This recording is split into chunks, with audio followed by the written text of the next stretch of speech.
"It was just a blowjob," he said, as I burst into tears.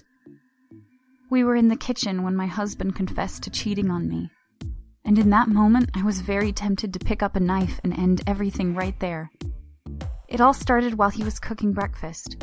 I heard his phone vibrate on the kitchen table. When I looked over, I noticed a message from someone called Amber. Amber? Naturally, I was curious, so I punched in his password to unlock his phone and read it. The blood immediately drained from my face. "Hey, boo-boo, hope you had a good weekend. Can't wait to see you at work and wrap my lips around your..." I dropped the phone. My mouth went dry, and I could feel my stomach tightening as a rush of panic, anger, and complete disgust overcame me. Standing in front of me was the man I loved, the man I trusted with my heart, the man I thought would never betray me. As he heard the phone drop, he turned around and saw me. Tears were already streaming down my cheeks, and all I could say was, "How? How could you do this to me?" He didn't utter a single word, but he knew exactly what I was talking about. He just looked at me, then looked at his feet, then he started sobbing like a baby. But what he said next changed my life forever. And as crazy as this might sound, it changed it for the better. And I'll explain why in just a minute. He quickly broke down and confessed to everything, how he had met this girl, this intern, this homewrecker, Amber, how he had one drink too many at the company Christmas party, and how he then found himself in the copy room with his pants around his ankles while she got down on her knees and gave him oral sex. Initially, he thought that it was just a stupid mistake, a drunken mishap, a once-off, and he felt very, very guilty. But as the days and weeks went by, his guilt was slowly replaced by cravings and lust. What happened in the copy room that night was something very intense that he had never experienced before. So he let it happen, again, and again, and again. I was completely overwhelmed and was shaking with rage, but I just had to know everything if I was ever going to be able to trust him again, and I had to know why this bitch would try to ruin my marriage. It turned out that this intern, this skank, Amber, had been giving him oral sex multiple times a week in his office ever since that Christmas party. The entire time he was confessing to me, I was hysterical, crying uncontrollably. In that moment, I didn't quite know what to do. But there was one thing I was sure of in all of this. It's that my husband was going to be sleeping on the couch for quite a while. But I was also confused. From the moment we first started dating, Nick never seemed to care much for oral sex, so why was he letting some intern do it? What did she have that I didn't?